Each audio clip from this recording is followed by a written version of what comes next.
We'll fire anyone who can't meet their quotas.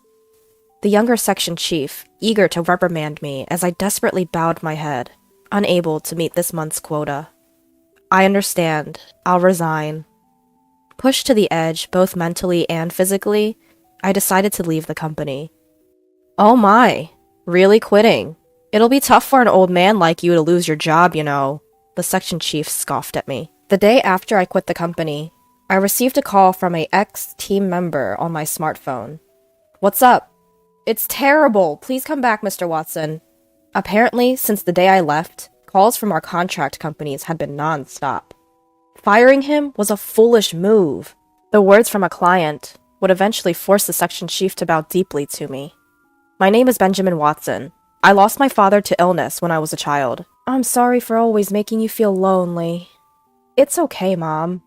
With no relatives nearby, my mom raised me all by herself. Growing up watching my mom work from dawn till dusk, I wanted to do whatever I could to lighten her load. Mom, I'm going to work as soon as I finish high school. I'm sorry, I've only caused you hardships. It's okay, just leave it to me. Despite saying that, finding a job right out of high school was tough. I couldn't pass the initial screenings and couldn't even make it to an interview. I was unemployed for about a month.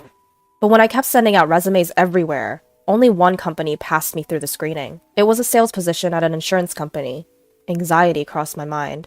I'd heard that working for an insurance company was demanding, with strict quotas. However, my desire to secure a job and reassure my mom was stronger. I headed to the interview, determined to get the job. Whether they recognized my enthusiasm or they were simply short on staff, I was hired on the spot. Fast forward 35 years, I'm still working on the front lines as a salesperson, handling corporate clients. My monthly sales just barely meet the quota, and I'm completely off the promotion track. But perhaps my original diligent character is still alive. I've earned the trust of my clients with my polite service. I want to ask about this insurance, is that okay? Then, may I visit you this afternoon? Sure, I appreciate it. Even on my days off, if someone called, I would head to them. My sole intention was to alleviate their concerns as much as possible. Mr. Watson, are you taking enough time off? Well, yeah. You say that, but you're probably not, right? It's unfair that clients have days off, but it seems like salespeople don't. But not knowing things can be unsettling, so it can't be helped. The workload increased, but I wanted to work for the sake of others. Working like this, I often receive words of gratitude, which fuels me. It's a great help that you come right away when I call. Thank you. No problem. Call me anytime. However, my work style was disliked by one of my boss. Selling such cheap insurance, you must be quite proud of yourself. Proud? I didn't mean to, but every insurance policy is important when you consider the client's needs. I responded confidently to Section Chief Howard, who didn't bother to hide his disdain. Section Chief Howard is a boss who was recently transferred from headquarters to our sales department. Unlike me, a high school graduate, he's an elite who graduated from a well-known university, and apparently, big expectations were placed on him from the head office. You can tell by the fact that he's been made a section chief, nearly 20 years younger than me. Are you feeling superior just because you've been working for over 30 years and still haven't been promoted? From Section Chief Howard's point of view, it seemed I was incompetent. In fact, looking at my sales quota, I couldn't argue. Since you're my team member, I'm in trouble if you don't bring in solid numbers.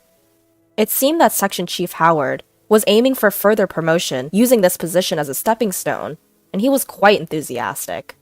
Although that in itself isn't bad, I just couldn't bring myself to follow his directives. Listen up, you guys! Selling cheap products to small businesses doesn't make a profit. Target the big fish, sell them our best, proudest products.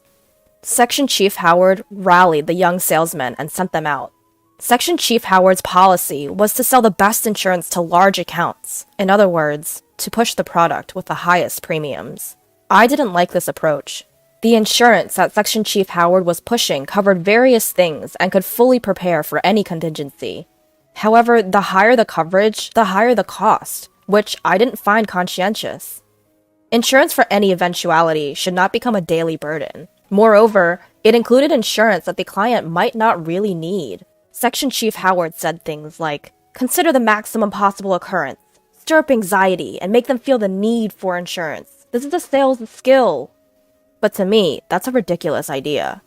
I value providing insurance that suits each company, regardless of their size, by listening to each one. Because of this, it takes time, and I end up working late every day, but it's necessary to get their understanding. Section Chief Howard disregarded this. Your way of working is really inefficient. Sell more quickly and earn more. Sorry. While apologizing, I ignored Section Chief Howard and I continued my way. Even though I was going against my boss, I couldn't confidently say that my way was absolutely right. Are you listening to me? Huh? What did you say? I had been neglecting my time with my family. Coming home late every night, I had almost no time with them.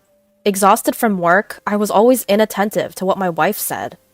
I just want to spend more time with you. I'm sorry, I'm just tired from work. On your days off, you should really rest. I'm worried about your health. My wife was unhappy about the limited time we spent as a family. Even though I was supposed to be working for my family, they were voicing their dissatisfaction. Is this really okay? I was constantly questioning myself. And then my way of doing things hit a wall. Oh my, you couldn't meet your quota. I'm very sorry. I couldn't meet this month's quota. Section Chief Howard took this opportunity to scold me as I desperately apologized. Mr. Watson, do you think you can make up for it next month? Well, if the quota isn't met, the shortfall for this month must be added to next month's. As I'm barely meeting the quota as it is, the possibility of making it seemed incredibly low. If you can't, maybe you should consider becoming part-time? Part-time?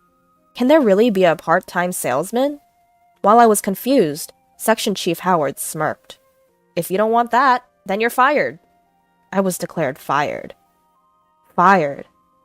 However, when I said it out loud for some reason, the word went down easily. I can't say I have no regrets about my current job, but haven't I been working hard, even cutting into my family time? I thought it might be good to accept being fired and treasure the family time I hadn't had until now. I pictured my wife's face. Understood, I'll resign. Oh my, really quitting? It's going to be tough for an old man like you to lose your job. Section Chief Howard continued to say things, but I bowed my head and returned to my seat. Having worked here for a long time since graduating high school, I would probably have to hand over my tasks. I started the process of resigning. That day, unusually, I came home on time. When I opened the front door, my wife, with a surprised look on her face, greeted me. At first she looked puzzled, but then she broke into a smile. You're home early today. Dinner isn't ready yet. Could you wait a bit? Ah, thank you. This might have been the first time I really watched my wife cooking since we got married. I realized how much of my time had been consumed by work. Well, I've decided to quit my job. I see. My wife didn't ask for details when I told her I was resigning. The next day, I submitted my resignation to Section Chief Howard. He had a broad smile on his face. It seems like he was pleased. Please, get the handover done quickly. Understood. I cleaned up my desk and explained my responsibilities to the person taking over. Until I quit, I visited clients together with my replacement. What? Mr. Watson, you're quitting? Yes, well, there were many clients who tried to persuade me to stay, but I politely said my goodbyes. And then a month later, I left the company. Leaving the company I'd worked at for so long was sad, but my heart felt light. My wife seemed to be in a good mood, even though I was now unemployed. You're not worried, even though I'm unemployed? Not at all. I was more worried that you were working too hard and might collapse one day. My wife had always been worried about me. I had been working so much that I made her worry. Why not? You've worked hard up to now. It's okay to take a break. Right. Thanks for always worrying about me. How about we go on a trip? We have plenty of time now. That sounds great. Let's go to a hot spring to heal from years of exhaustion. My wife was very happy when I invited her on a trip. So, the next day, we quickly set off on a hot spring trip.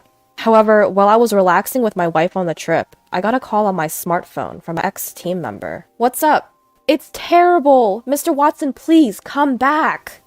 I was surprised at my ex-team member's panic, but I asked him to explain. He said that since the day I quit, the company has been getting non-stop calls from our contract partners. They all said they wanted to cancel the contract now that I've quit. So many calls were coming in that it was interfering with their regular work. Not just the calls, but if all these contracts are canceled at once, it will be a huge issue for the company. Can't you please come back? I won't be coming back. What? Deal with each company sincerely and carefully. That's it. My ex-team member was still talking, but I hung up and turned off my smartphone. My wife, who had been watching the exchange, looked puzzled. What happened? My ex-team member asked me to come back. So they realized how amazing you were after you left. Huh. My wife was in a good mood after hearing the story. Although I missed my work, if I went back, I wouldn't be able to see my wife's face like this. I decided not to return to work, for my wife's sake as well, seeing an expression she didn't show while I was working. After that, I blocked out the calls from my ex-team member and enjoyed the trip. While out for a walk, my wife invited me to an old-style cafe. This is a nice place, isn't it? I've always wanted to come here. You know your cafes. At my words, my wife looked a little sad. I wondered if I said something strange. You know, visiting cafes is my hobby. Oh, I didn't know that. Indeed, cafes are fashionable and have cute food, so I'm sure many women like them. I'm actually a certified barista. Did you know? What? That's amazing. I've mentioned before that visiting cafes is my hobby and about my certification. The tone of my wife's voice dropped, and I hurriedly bowed my head. When I was working, I was tired and didn't really listen to my wife's stories. Well, it's okay. When we get home, I'll make you some of my special coffee. True to her word, when we returned from the trip, my wife made me coffee. It was completely different from the instant coffee I usually had. Delicious! I can't believe I can drink this at home. I'll make it for you anytime. From then on, my day began with the coffee my wife brewed for me every morning. Spending more time with my family, I found there were many things I didn't know. While regretting that I had neglected my family until now, I decided to cherish my time with my wife. A few days later, I received a call from Chief Howard. I hesitated whether to answer, but considering the recent situation with my ex-team member, I pressed the call button. Mr. Watson, I was wrong. I'm sorry. Could you please come back? Chief Howard apologized to me and asked me to return to the company. After I quit, it seems that Chief Howard had to deal with the endless calls from our contract partners. He had visited our partners and apologized. Mr. Watson was always kind and considerate. Amidst the many people trying to push insurance, he was a rare breed these days. Chief Howard had heard from our partners how much they appreciated me. This wasn't just one or two companies. It was the same everywhere he went. Firing him was a foolish move. Strongly criticized, Chief Howard seemed to have deeply realized that his sales approach was wrong. Hearing the words of the customers conveyed by Chief Howard, I felt warmth in my chest. I was wrong. What the customers really needed was considerate service. You are good at observing customers. I want to learn the job from scratch, under you. Chief Howard was desperate. His tone had none of the condescending attitude from before. I'm really grateful that you'd say that, but I'm not coming back. What? If you think you were wrong, then reflect on it and treat your customers right. There's no need for me to return. But I found a new job. My words left Chief Howard breathless, which was evident even over the phone. After a brief silence, he said, I see. There's nothing we can do then. Chief Howard sounded disappointed. Then he apologized to me and hung up. While I do worry about the company I used to work for, I'm excited about starting something new. No matter how old you get, starting something new is nerve-wracking, but I'll be okay if I'm with my wife. Welcome! Together with my wife, we opened a small cafe. When I was jobless, my wife shared a little dream with me. I want to work in a cafe I love while enjoying a relaxed life in my old age. So taking my resignation as an opportunity, we decided to chase my wife's dream together. The customers were mostly my wife's friends at first, but word spread, and now our business is quite thriving. With my experience in sales, I was good at serving customers. My wife enjoyed chatting with her friends while working and always seemed happy. Welcome! Mr. Watson? As I greeted a customer as usual, to my surprise, it was Chief Howard. Chief Howard widened his eyes when he saw me. I couldn't help but give a wry smile and led him to an open seat. Is this your new job? Yes, I started it with my wife. It seemed Chief Howard was in the middle of business. Probably he had some downtime and decided to stop by the cafe. He didn't used to visit sites much before, but it seems he's been back on the field since that incident. You look very happy now, Mr. Watson. Do I? Yes. After all, you always looked tired when you were at the company. Come to think of it, he might be right. I had felt guilty about not being able to spend time with my wife. Now, I'm enjoying my work while spending time with my wife. You seem to be having fun, too. He seems more lively than before. I'm training to be like you, Mr. Watson. You're my goal. Chief Howard said this and then checked his watch and stood up. I'll bring everyone from work next time. Thank you for the meal. Chief Howard, who said this and left the cafe, seemed light on his feet. From here on, Chief Howard is likely to grow even more. Honey, I made coffee. Okay, thank you. After closing the cafe, we sit side by side at the counter, sipping the coffee my wife brewed. Today was another busy day, but it was fun. Sitting at the counter with my wife, we talk about the day's work. This moment feels calm and precious. All of this is thanks to my wife. Thank you for everything. Why so formal all of a sudden? I decide to cherish these moments of laughter with my wife from now on.